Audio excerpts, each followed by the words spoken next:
कुठल्याही आमदार खासदाराचा मुलगा मिलिटरीमध्ये भरती होत नाही.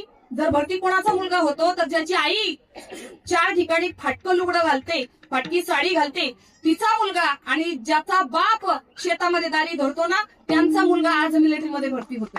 त्या जवानाची आपण आठवण काढली पाहिजे. आणि ज्याच्या जीवावरती अख्खा देश चालतो ना, ज्याच्या जीवावरती अख्खा देश बसून खातोय, त्या शेतकऱ्याची आपण आठवण काढली पाहिजे. तुम्ही म्हणाल शेतकरी आणि जवान हे काय करतात? आपल्या देशाचा जवान काय करतो? आपण इथं सुरक्षित बसलेलो आहोत ना. हे जे धर्मकार्य आपण सुरक्षित पार पाडतोय ते कशामुळे पार पाडतोय? तर कुणीतरी रात्रंदिवस त्या ठिकाणी सीमेवर जागत आहे, तेव्हा कुठे आपण हे सगळं साजरं करतोय.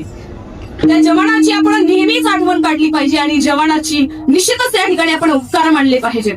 ज्यांची मुले मिलिटरीमध्ये भरती झालेली आहेत त्यांची पत्नी सुद्धा इथे राहून काय करत असते?